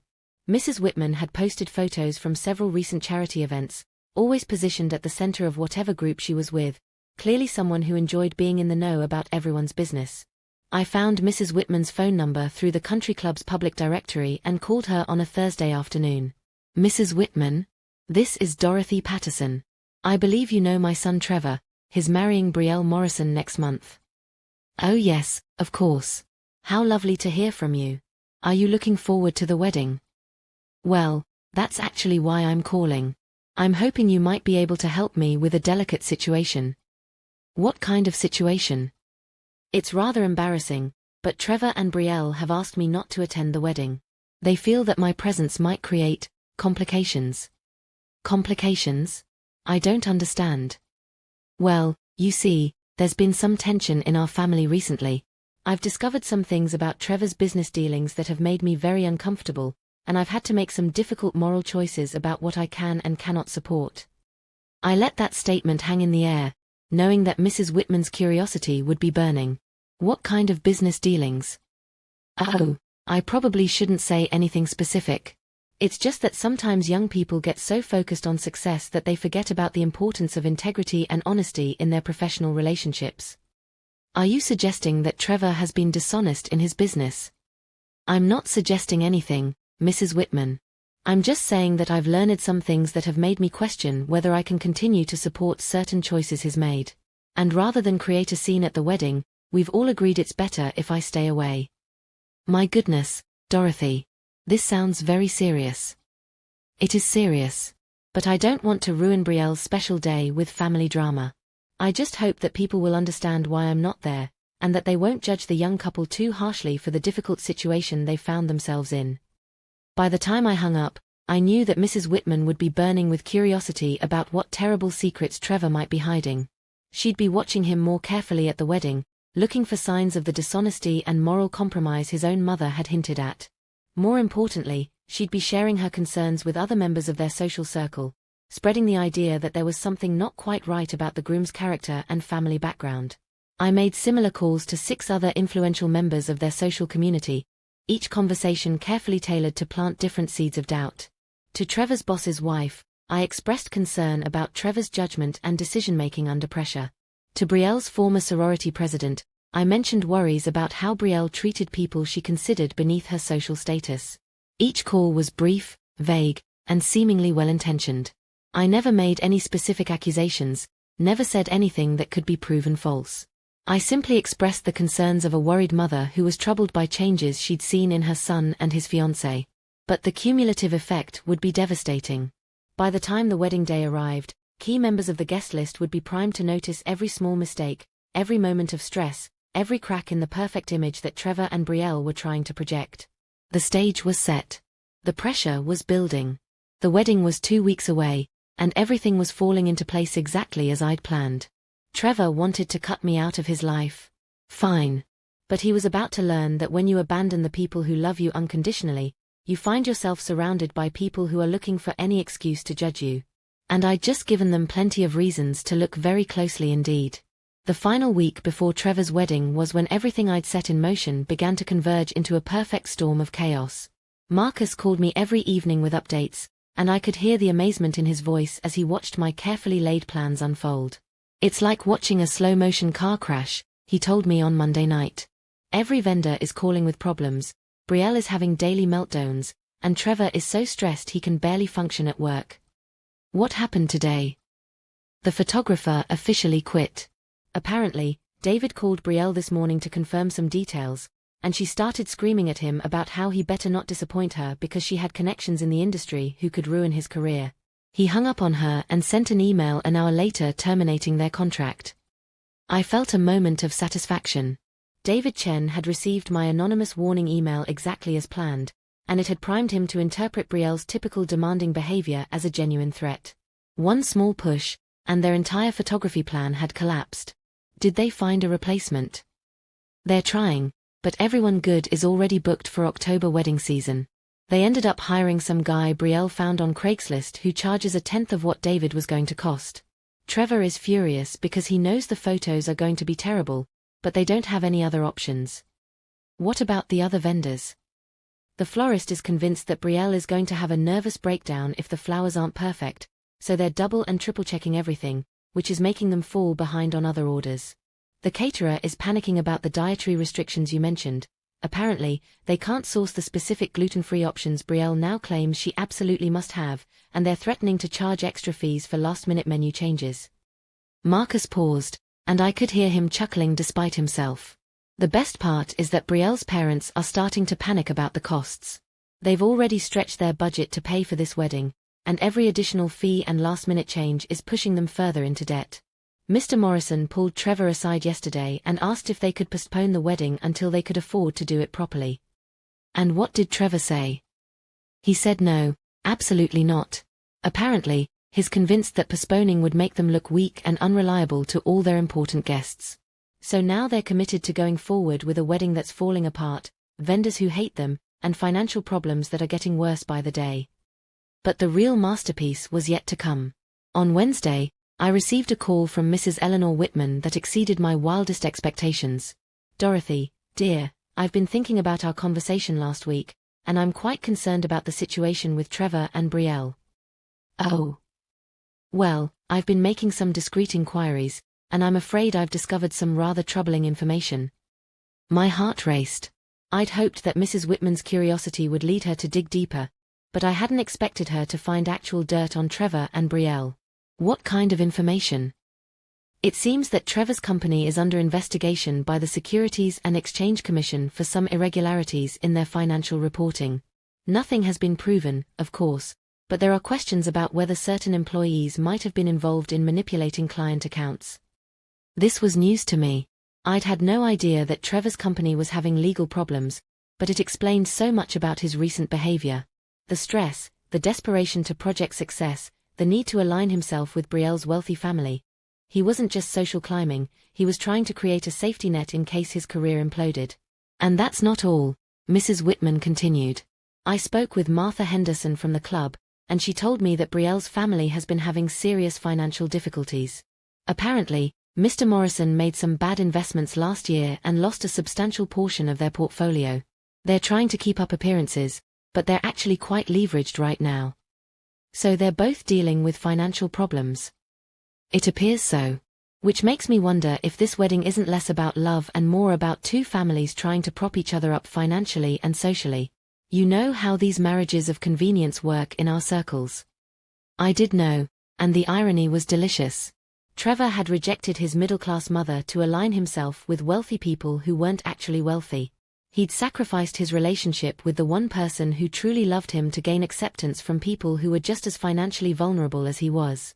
Mrs. Whitman, I appreciate you looking into this, but I hope you won't spread rumors that might hurt the young couple. Oh, of course not, dear. I would never gossip. I'm just concerned about what people might think if they knew the whole story. I mean, if Trevor is potentially involved in financial irregularities, and if Brielle's family is having money troubles, it does cast their relationship in a rather different light, doesn't it? I suppose it does. I've decided that Harold and I might need to reconsider attending the wedding. We wouldn't want to be associated with anything that might become a scandal later on. After Mrs. Whitman hung up, I sat in my kitchen feeling stunned. My plan to plant seeds of social doubt had uncovered actual scandals that I'd known nothing about. Trevor and Brielle weren't just pretentious social climbers, They were desperate people clinging to each other because they had nowhere else to turn. The wedding was 3 days away, and I realized that everything I'd set in motion was about to collide with problems they created entirely on their own. Marcus called that evening with the final update I needed to hear. "Mrs. Patterson, I think you should know that several important guests have cancelled for the wedding." "Who?" "Trevor's boss and most of his senior colleagues. Apparently, there are some compliance issues at his company, and they don't want to be seen at social events with employees who might be under investigation. Mrs. Whitman and her husband. 3 other couples from Brielle's parents' social circle. The mayor, who was supposed to officiate the ceremony." The mayor was officiating. "Not anymore. He sent regrets yesterday, citing scheduling conflicts, but everyone knows he doesn't want to be photographed at an event that might become controversial later." "So who's going to perform the ceremony?" "They found some rente reverend who does budget weddings. The same guy who probably marries people at the drive-through chapels in Vegas." I could hear the satisfaction in Marcus's voice, and I realized he was enjoying this as much as I was. "Marcus, I need to ask you something, and I want you to be honest with me." "What?" "Do you feel guilty about helping me orchestrate this?" He was quiet for a long moment, and when he spoke, his voice was thoughtful. "You know what, Mrs. Patterson? I don't. Because here's the thing, you didn't actually sabotage anything. You didn't lie to vendors or spread false rumors or do anything genuinely harmful. All you did was shine a light on who Trevor and Brielle really are underneath all their pretensions." "What do you mean?" "The photographer quit because Brielle treated him like garbage, not because of anything you did. The vendors are having problems because Trevor and Brielle are demanding, disorganized clients who don't pay their bills on time. The guests are canceling because Trevor's involved in questionable business practices and Brielle's family has been lying about their financial situation." Marcus paused, and I could hear him organizing his thoughts. "You didn't create any of these problems, Mrs. Patterson. Trevor and Brielle created them by being selfish, dishonest people who treat others badly. All you did was make sure those chickens came home to roost at the worst possible time." "So you think they deserve what's happening to them?" "I think they deserve to experience the consequences of their choices. Trevor chose to treat his mother like garbage. Brielle chose to be a demanding, entitled bridezilla. They both chose to build their relationship on lies and social climbing instead of genuine love and respect. And now they're getting the wedding that reflects who they really are." "Exactly. A budget photographer, a stressed-out caterer, half-empty tables, and a rente reverend. It's not the glamorous celebration they wanted, but it's the wedding they've earned." That night, I lay in bed thinking about everything that had led to this moment. 3 months ago, I'd been a heartbroken mother who'd just learned she wasn't invited to her own son's wedding. I'd felt powerless, rejected, and invisible. Now, Trevor and Brielle were about to have the most memorable wedding of their lives, for all the wrong reasons. Their perfect day was going to be a disaster that everyone would talk about for years, and it would all be a direct result of their own actions and choices. But the best part was still to come. Because tomorrow, I was going to show up to that wedding after all. Not as a rejected mother begging for acceptance, but as someone who had something very important to say to the happy couple. After all, when someone sends you a bill for $50,000, the least you can do is attend the event you paid for, even if you weren't invited. The morning of Trevor's wedding dawned grey and drizzly, with the kind of October weather that makes outdoor photos look grim and drives up heating costs for large venues. I stood at my bedroom window, watching the rain streak down the glass, and smiled. Even Mother Nature seemed to be cooperating with my plans. I'd spent weeks preparing for this day, but not in the way most mothers prepare for their sons' weddings. Instead of shopping for a dress to wear as a proud guest, I'd been organizing documents, printing emails, and preparing a presentation that would give Trevor and Brielle exactly what they'd asked for. At 10 a.m., I got dressed in my best black suit, the same one I'd worn to Robert's funeral 7 years earlier. It seemed appropriate, since I was attending the death of my relationship with my son. I pinned a small white rose to my lapel, a tribute to the child I'd raised and the man he might have become if he'd chosen differently. The drive to Napa Valley took 3 hours through increasingly heavy rain. I listened to classical music on the radio and rehearsed what I was going to say. This wasn't about anger or revenge anymore. It was about truth and consequences. Trevor and Brielle had made their choices, and now they were going to live with them. I arrived at the Fairmont just as the wedding party was gathering for photos. Through the lobby windows, I could see chaos unfolding on the covered terrace where the ceremony was supposed to take place. The budget photographer, a thin young man with nervous energy and outdated equipment, was trying to manage a group of people who clearly had no respect for his authority. Brielle looked beautiful in her $3,000 dress, but her face was tight with stress and barely controlled panic.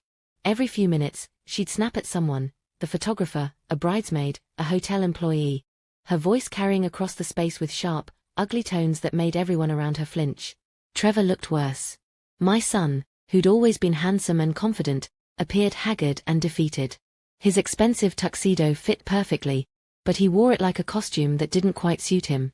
He kept checking his phone, probably monitoring the steady stream of cancellations and vendor problems that had been plaguing them all week. I watched for several minutes, feeling a complex mix of satisfaction and sadness. This was my son's wedding day, and it should have been one of the happiest moments of his life. Instead, it looked like a poorly managed business event where nothing was going according to plan. Marcus spotted me first. He was standing near the hotel entrance, looking handsome in his groomsman's tuxedo but clearly uncomfortable with the whole situation. When our eyes met, he nodded slightly and walked over. "Mrs. Patterson, I wasn't expecting to see you here. I decided I couldn't miss my son's wedding after all. Especially since I paid for it." "Does Trevor know you're here?" "Not yet. But he will soon." Marcus looked nervous. "What are you planning to do?" "Nothing dramatic. I'm just going to give the happy couple their wedding gift." I reached into my purse and pulled out a thick manila envelope sealed with a white ribbon. Inside were copies of every email I'd sent, every phone call I'd documented, and every piece of evidence showing exactly how their perfect wedding had fallen apart. But that wasn't the real gift. The real gift was a complete breakdown of how they'd spent the $50,000 I'd given them, along with receipts and documentation of every vendor problem, every cancellation, and every additional fee they'd incurred. I'd included a detailed analysis of their financial situation, their professional problems, and the social gossip that was circulating about their families. At the bottom of the packet was a letter explaining exactly what had happened over the past 3 months, and why. "I'm going to wait until after the ceremony," I told Marcus. "I want them to get married first. I want them to make their vows and exchange rings and commit themselves to each other in front of whatever guests they have left. And then I'm going to give them their wedding gift during the reception. In front of everyone. Because some lessons need to be taught publicly." At 2 p.m., the ceremony finally began. Only about 40 guests had actually shown up, less than half of the original guest list. The mayor's replacement, a rumpled man who looked like he performed more divorces than weddings, struggled through a generic ceremony that had no personal touches or meaningful moments. Brielle's father walked her down the aisle instead of letting Trevor's surrogate father figure take Robert's place. Apparently, the Morrisons' financial problems had made them reconsider letting outsiders play important roles in their family ceremonies. I sat in the back row, invisible to most of the guests but clearly visible to Trevor. When he saw me during the processional, his face went white. He stumbled slightly, caught himself, and spent the rest of the ceremony glancing back at me with a mixture of confusion and growing dread. The vows were standard, impersonal, and rushed. There was no mention of love conquering all obstacles, no promises about supporting each other through difficult times, no acknowledgement of the families who had shaped them. It was a legal contract being executed by 2 people who seemed more focused on getting through the ceremony than celebrating their commitment to each other. When the officiant pronounced them husband and wife, the applause was polite but tepid.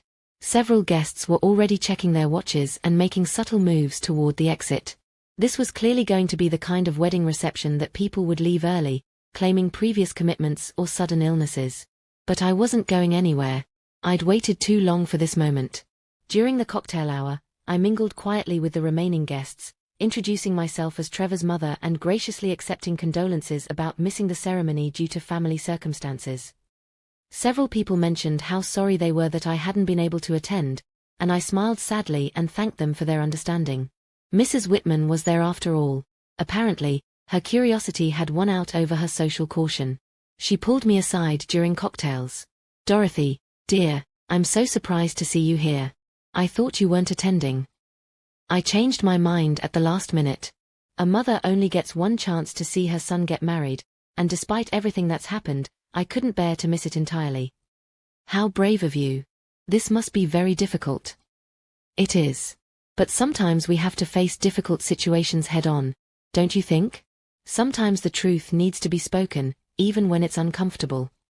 By the time dinner was served, the reception had the atmosphere of a wake.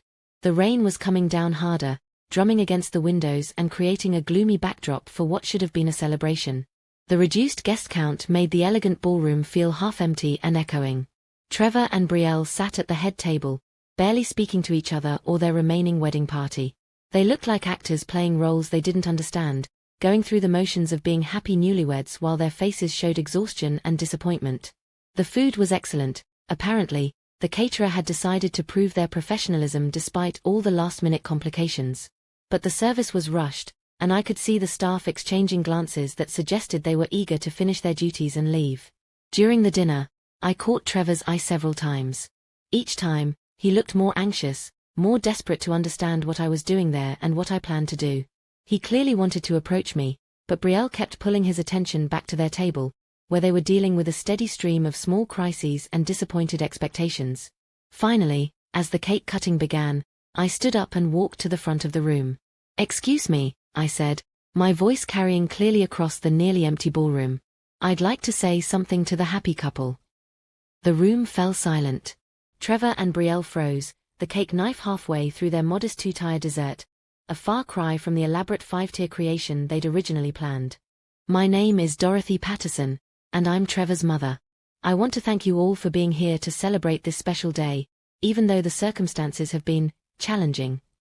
I could see Trevor starting to panic, probably imagining that I was about to make a scene and embarrass him in front of his remaining guests. Brielle looked like she was calculating whether she could somehow have me removed from the premises. But Marcus was watching me with interest, and I could see approval in his eyes. He knew what was coming, and he was ready to watch justice be served. I reached into my purse and pulled out the manila envelope with the white ribbon. "Trevor, Brielle, I have a wedding gift for you. Something I think you'll both find very educational." I walked over to their table and placed the envelope in front of them. "This contains a complete accounting of how your wedding came to be exactly what it is today. Every phone call, every conversation, every choice that led to this moment. I thought you might want to understand how you ended up with half your guests missing, budget vendors, and a reception that feels more like a business meeting than a celebration of love." Trevor's hands were shaking as he opened the envelope. Brielle leaned over to read along, and I watched their faces change as they began to understand what they were seeing.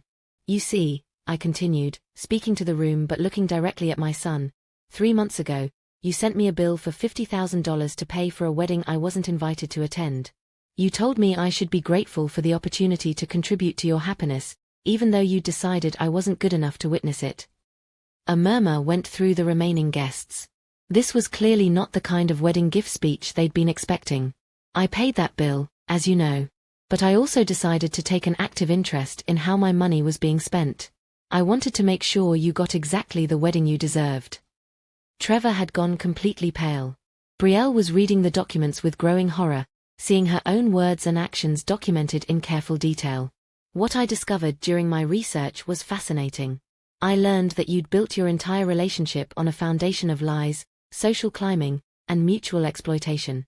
I learned that you treat vendors like servants, guests like props, and family members like embarrassments to be managed or discarded." I paused, looking around the room at the faces staring back at me. Mrs. Whitman was riveted. Marcus was trying not to smile. The remaining guests looked uncomfortable but unable to look away. So I decided to conduct a little experiment. I wanted to see what would happen if people knew who you really were instead of who you pretend to be.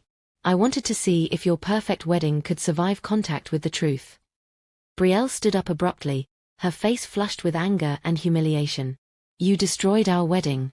You sabotaged everything. You're a vindictive, bitter old woman who can't stand to see her son happy." The words hung in the air like a challenge, and I smiled calmly. "Brielle, I didn't destroy anything. I simply made phone calls to vendors expressing concern for your welfare. I shared information about dietary restrictions to make sure your guests would be safe. I asked questions to ensure that the $50,000 I contributed was being spent wisely." I turned to look directly at Trevor. "Your wedding fell apart because of who you are and how you treat people. The vendors quit because you were abusive and demanding. The guests cancelled because they discovered unsavory things about your character and business practices. The perfect day you planned crumbled because it was built on pretense and cruelty instead of love and respect. Trevor finally found his voice. You had no right. I had every right. I cut him off, my voice rising for the first time. I had the right that comes from 28 years of loving you unconditionally. I had the right that comes from working 2 jobs to put you through college. I had the right that comes from sacrificing my own happiness so you could have yours. And I had the right that comes from paying $50,000 for a wedding I was banned from attending. The room was completely silent now, the only sound the rain beating against the windows. You want to know what's really sad about all of this? I continued, my voice dropping back to a conversational tone. I would have loved you and supported you no matter what. If you'd married Brielle with my blessing, I would have welcomed her into our family. If you'd included me in your life instead of editing me out of it, I would have done everything in my power to help you succeed. I looked around the room one more time, seeing the faces of people who now understood exactly what had happened and why. Instead, you chose to treat the person who loves you most like an embarrassment. You chose to prioritize image over substance, status over family, money over love. And now you have exactly what those choices deserve. A wedding that will be remembered as a cautionary tale about what happens when people forget their values. I picked up my purse and walked toward the exit, but paused at the door to deliver my final words. Trevor, I gave you everything I had for 28 years. Today, I've given you one last gift. The wedding that perfectly reflects who you've chosen to become. I hope it's everything you dreamed of. I walked out into the rain, got in my car, and drove home to my little house with my garden and my tomatoes. Behind me, I left a ballroom full of shocked guests, 2 newlyweds whose perfect day had become their worst nightmare, and a son who was finally learning the difference between love and conditional acceptance. The rain was still falling when I got home, but for the first time in months, I felt like the sun was shining. I'd given Trevor exactly what he'd asked for, and exactly what he deserved.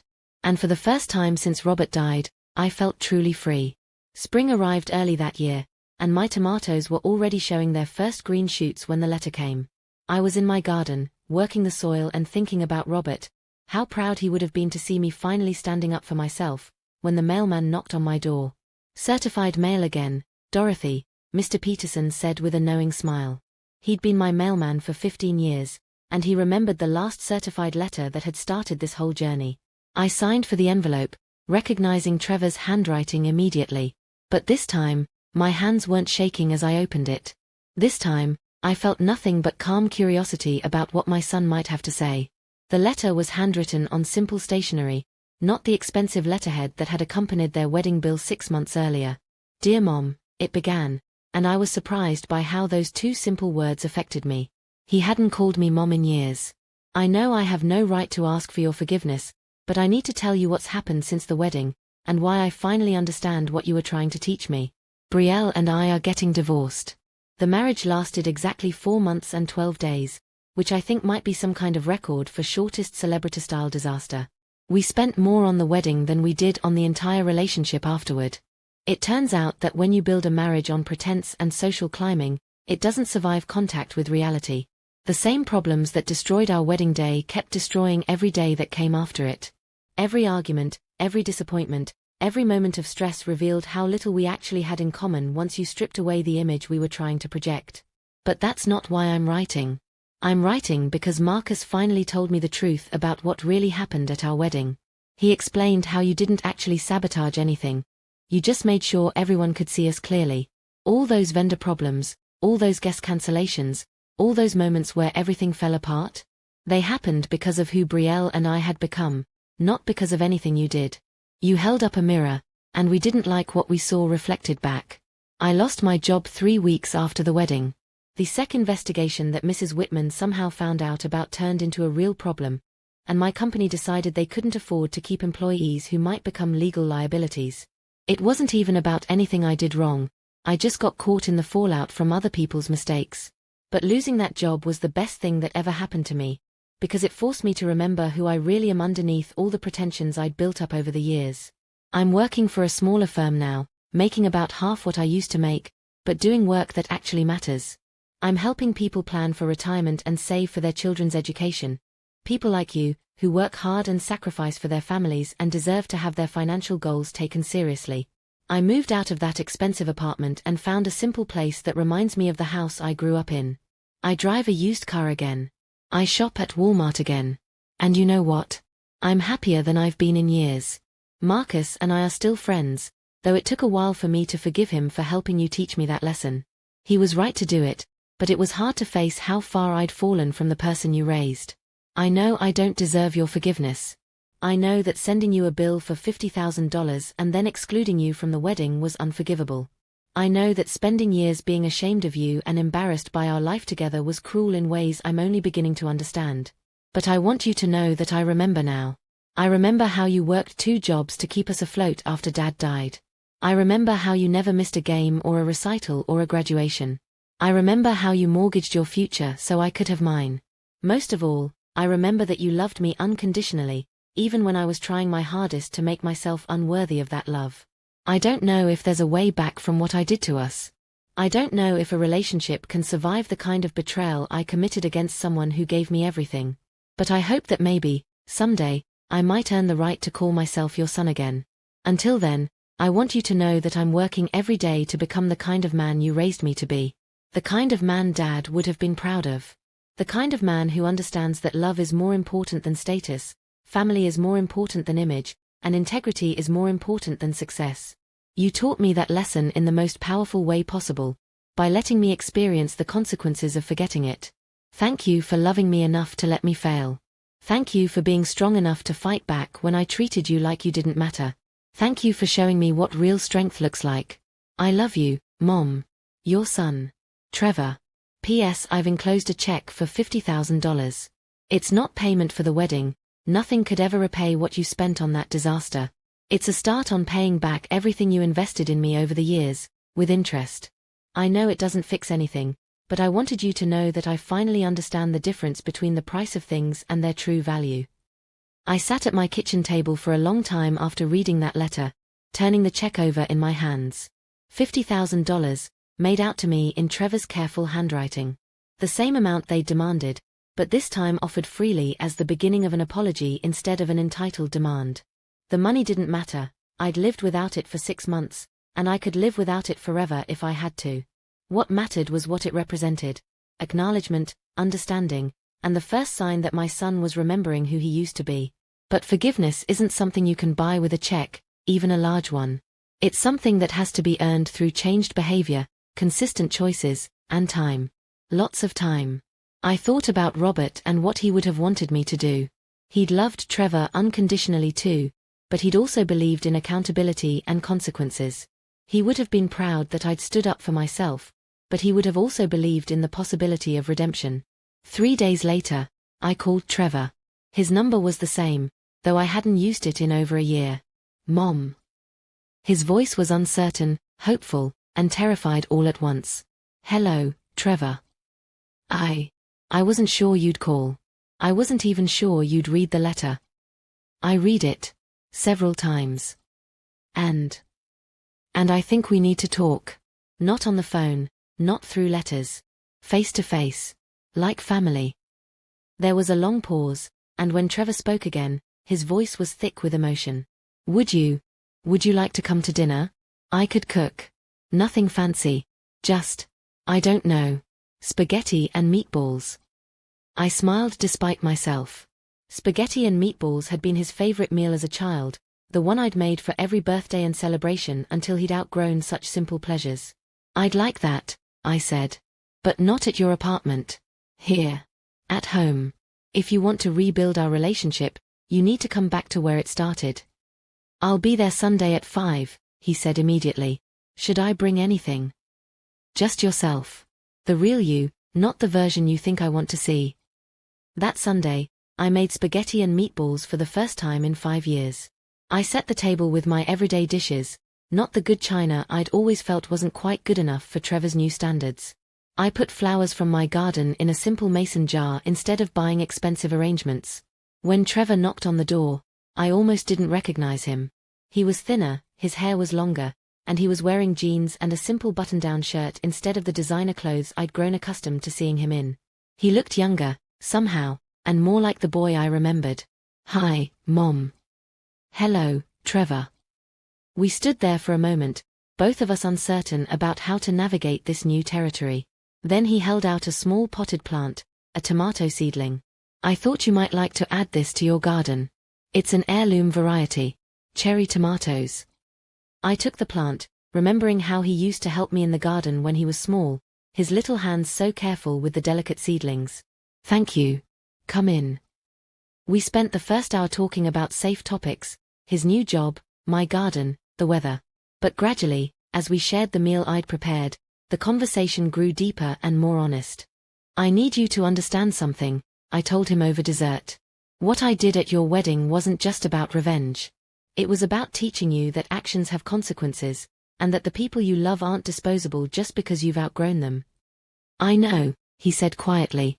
"It took me a long time to see it that way, but I understand now.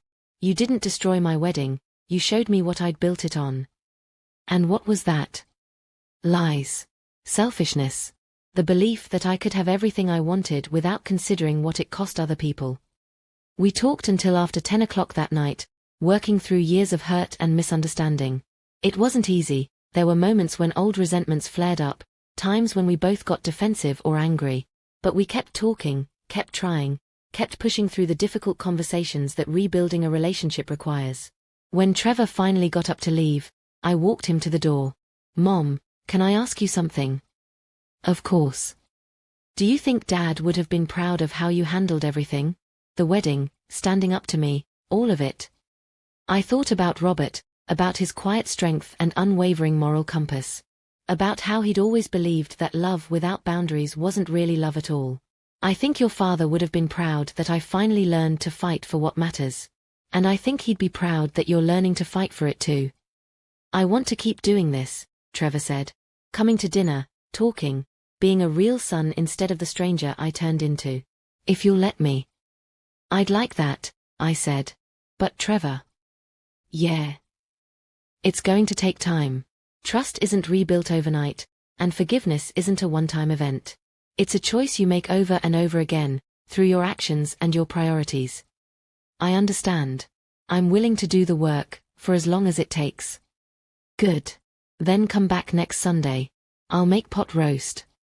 After he left, I sat in my living room with a cup of tea, looking at the framed photo of Robert that I kept on the side table. He was smiling in the picture, the way he used to smile when he was proud of something I'd accomplished.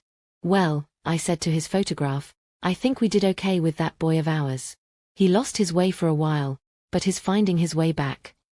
6 months later, as I write this story down, Trevor has been coming to Sunday dinner every week.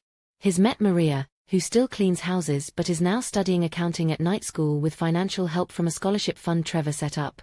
He's reconnected with Marcus, who stood as his witness when Trevor signed his divorce papers and celebrated with him afterward.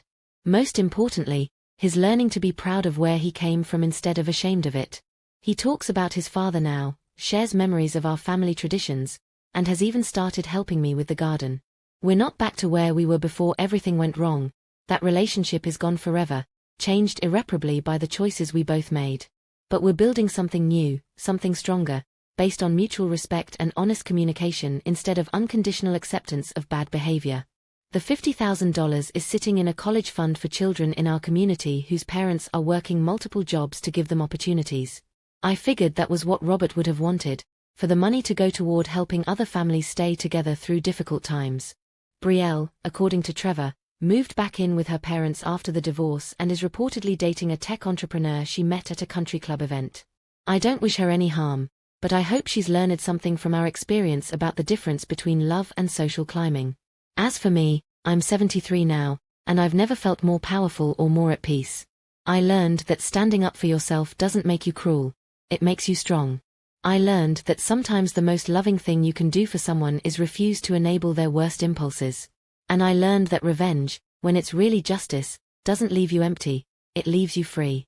If you're watching this from somewhere in the world where you feel invisible, undervalued, or taken for granted by the people who should love you most, I want you to know something. You have more power than you think you do. You don't have to accept being treated poorly just because someone shares your DNA or claims to love you. Sometimes the people we love need to face consequences before they can find their way back to who they're supposed to be. Sometimes we have to be willing to lose a relationship in order to save it. And sometimes the most courageous thing a mother can do is stop protecting her child from the results of his own choices. My son sent me a bill for $50,000 to pay for a wedding I wasn't allowed to attend, thinking that my love made me weak and disposable. Instead, he learned that a mother's love, when it's properly channeled, is one of the most powerful forces in the universe. And now, if you've made it this far in my story, I have one final request. Subscribe to this channel if my story resonated with you, share it with someone who might need to hear it, and comment below to let me know that sometimes, standing up for what's right is worth whatever it costs. Because in the end, we teach people how to treat us.